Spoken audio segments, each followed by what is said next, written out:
میرا سوال یہ ہے کہ آج کے دور میں سب سے سچے انسان کی پہچان کیا ہے؟ آسان بھاشا میں سمجھائیں۔ اچھا سوال کیا ہے کہ آج کے دور میں سب سے سچے انسان کی پہچان کیا ہے؟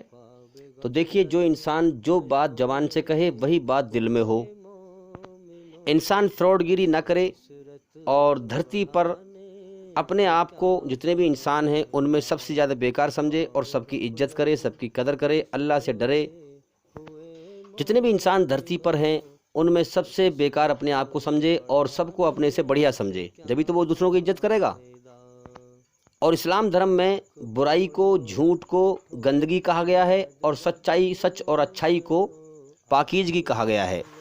اسی لیے سورہ شمس میں اللہ تعالیٰ فرماتا ہے 11 قسمیں کھا کر کہ کامیاب وہی ہوگا جو اپنی آتما کو برائی کی گندگی سے پاک کر کے مرا، اور ناکام وہی ہوگا جو اپنی آتما کو برائی کی گندگی سے گندا کر کے مرا۔ تو اللہ تعالیٰ کے نزدیک، ایشور کے نزدیک، اس کی بنائی ہوئی رچنا کے آدھار پر یعنی کہ اس کی بنائی ہوئی رچنا کے آدھار پر اندر سے جو برائی سے بچتا ہے، اپنی روح کو برائی گندگی سے پاک کرتا ہے، وہ اچھا ہے، چاہے وہ غریب، محتاج، لاچار کیوں نہ ہو، یاد رکھیں۔ اور جو انسان برائی کی گندگی میں ملوث ہے، برائی کو اچھا سمجھتا ہے، برائی پہ چلتا ہے، اللہ کے نزدیک اس کی کوئی قدر نہیں ہے۔ اللہ کے نزدیک جات پات، رنگ، نسل، چھوت چھات، اونچ نیچ ایسا کچھ نہیں ہے۔ سنسار کے سچے مالک کے نزدیک سارے انسان برابر ہیں۔ اگر کوئی بڑا ہے تو بڑا وہ ہے جو اپنی آتما کو برائی کی گندگی سے پاک کرتا ہو، ہر طرح کی برائی سے بچتا ہو، اللہ کو راضی کرتا ہو، ہر معاملے میں اللہ کے حکم پہچان کر ایک قدم بھی اگر رکھتا ہو تو اس میں دیکھتا ہو کہ میرے بنانے والے مالک نے کیا حکم دیے ہیں مجھے برائی سے بچنے کے، اچھائی پہ چلنے کے، میں اپنی آتما کو برائی سے پاک کرنا چاہتا ہوں۔ تو وہ انسان، ایسا انسان اللہ کو پسند ہے، چاہے وہ غریب کیوں نہ ہو، محتاج کیوں نہ ہو، لاچار کیوں نہ ہو، کیونکہ اصل جیون موت کے بعد ہے۔ یہ جیون کھیل تماشا ہے، یہ دنیا امتحان کا جہان ہے، یہاں ہر انسان پریکشا دے رہا ہے، ٹیسٹ دے رہا ہے۔ تو سچا انسان وہی ہے جو موت کے بعد کی زندگی پر یقین کرتا ہو۔ پہلے اس کو سمجھ لے انسان عقل سے، دلیل کے حوالے سے کہ موت کے بعد زندگی کیسے ہے، اس کے لیے گیان حاصل کرنا پڑے گا۔ اس لیے میں کہتا ہوں کہ ہمارے چینل کے اندر جا کر کے ایک ایک کر کے سبھی ویڈیو دیکھیں اور سنیں، تاکہ آپ جلدی سے جلدی سچائی کو سمجھ سکیں۔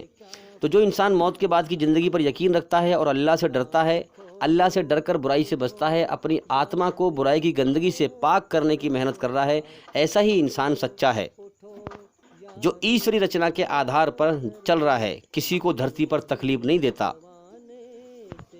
اپنے وجود سے کسی کو نقصان نہیں دیتا، جس کی زبان اور ہاتھ سے لوگ محفوظ رہتے ہیں، سرکشت رہتے ہیں، جس کے چہرے کو دیکھ کر لوگ دکھی نہیں ہوتے، جس کے چہرے کو دیکھ کر لوگوں کے ماتھے پہ بل نہیں آتا کہ یہ انسان، ہوتا ہے نا کہ جب کوئی برا انسان سامنے آتا ہے تو ماتھے پہ بل آ جاتا ہے کہ یہ آدمی اچھا نہیں ہے، یہ کہاں سے میرے سامنے آ گیا۔ اور جو انسان اچھا ہوتا ہے تو اسے خوشی پیدا ہوتی ہے، انسان اچھا ہے۔ تو اسی طرح سے سچا انسان وہی ہے جو اپنے مالک کے حکموں پہ چلتا ہو اور اللہ کا آگیاکاری ہو، مسلم ہو، سچا مسلم، ایمان والا ہو، جو پوری طرح سے ایمانداری پر چلنے کی محنت کرتا ہو، بے ایمانی سے بچنے کی محنت کرتا ہو۔ تو آپ سچے اور جھوٹے انسان کی کرموں سے جانچ کر سکتے ہیں، جو چیز جیسی ہوتی ہے اپنا ویسے ہی اثر دکھاتی ہے۔ اچھا اور سچا انسان اپنے اچھے کرموں سے سامنے والوں کو، اپنے آپ کو اچھا ثابت کر دیتا ہے، سامنے والے سمجھ جاتے ہیں کہ یہ انسان اچھا ہے۔ اور برا انسان اپنے برے کرموں سے سامنے والوں کے سامنے اپنے آپ کو برا ثابت کر دیتا ہے۔ تو انسان کرموں سے دیکھ کر سمجھ جاتا ہے کہ یہ اچھا ہے اور یہ برا ہے۔ اب جو لوگ گمراہ ہیں وہ سمجھ نہیں پا رہے، تو وہ غور نہیں کرتے، تحقیق نہیں کرتے سچ اور جھوٹ کی، اس لیے وہ سمجھ نہیں پاتے۔ اب کتنے لوگ دھرتی پر ایسے بھی تو ہیں جو ادھرم پہ چل رہے ہیں، دھرم کا نام لے رہے ہیں، ایشوری رچنا کے خلاف چل رہے ہیں، دھرتی پر فساد پھیلا رہے ہیں، موب لنچنگ کر رہے ہیں، انہیں بھی لوگ نہیں سمجھ پا رہے، جو سمجھنا نہیں چاہتے یہ لوگ دھرم پہ ہیں یا ادھرم پہ ہیں۔ ورنہ اگر انسان تحقیق کرے تو آدمی کو سمجھنے میں دیر نہیں لگتی کہ کون انسان دھرم پہ ہے اور کون ادھرم پہ ہے۔ لیکن ہم دیکھتے ہیں کہ زیادہ تر انسان دنیا پرستی میں لین ہے، وہ ان باتوں میں غور نہیں کرتا، سچ اور جھوٹ کی تحقیق نہیں کرتا، اسی لیے دنیا میں زیادہ تر انسان گمراہ ہے، سچائی سے بھٹکا ہوا ہے۔ تو امید کرتا ہوں کہ سوال کا جواب ہو گیا۔